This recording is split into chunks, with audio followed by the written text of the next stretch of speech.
Hello friends, welcome to our channel. நம்ம இன்றைக்கி கனவா மீன் வறுவல் எப்படி செய்கிறதுன்னு பார்க்க போகிறோம். வாங்க ரெசிபிக்குள்ளே போகலாம்.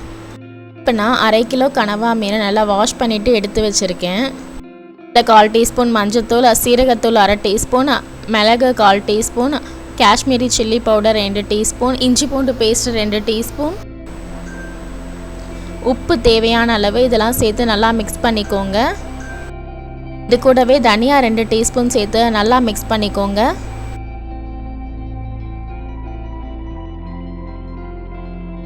இப்போ இதை நான் நல்லா மிக்ஸ் பண்ணிட்டேன். இதை நல்லா மிக்ஸ் பண்ண பிறகு ஒரு கடாயில் இதை சேர்த்துக்கோங்க. இப்போ நம்ம கடம்பாவை வேக வைக்க போகிறோம். அதனால் எண்ணெய்லாம் ஊற்ற தேவையில்லை. கருவேப்பிலை இலைகள் கொஞ்சம் சேர்த்துக்கோங்க. இது கூடவே ஒரு 1/4 கப் அளவு தண்ணி சேர்த்துக்கோங்க. தண்ணி ரொம்ப சேர்க்க வேண்டாம். 1/4 கப் தண்ணியே சரியான அளவாக இருக்கும். இப்போ இதை க்ளோஸ் பண்ணி வச்சு லோ டு மீடியம் ஃப்ளேமில் ஒரு 20 மினிட்ஸ்க்கு வேக விட்டுக்கோங்க. இதை அடிப்பிடிக்காமல் இருக்க அப்பப்போ இதை ஓப்பன் பண்ணி மிக்ஸ் பண்ணி விட்டுக்கோங்க. இப்போ 20 மினிட்ஸ் ஆகிடுச்சு. ஓப்பன் பண்ணி பார்க்கலாம். கனவா மீன் நல்லாவே வெந்துடுச்சு. தண்ணியெல்லாம் கூட வற்றிடுச்சு.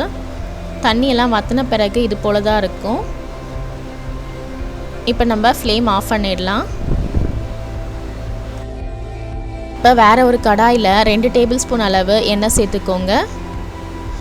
அதில் சோம்பு 1 டீஸ்பூன், கருவேப்பிலை இலைகள். இப்போ இதில் வேக வச்ச கனவா மீனை சேர்த்துக்கோங்க. கனவா மீனை எண்ணெயில் சேர்த்த பிறகு இதை ஒரு 5 மினிட்ஸ்க்கு நல்லா வதக்கிக்கோங்க.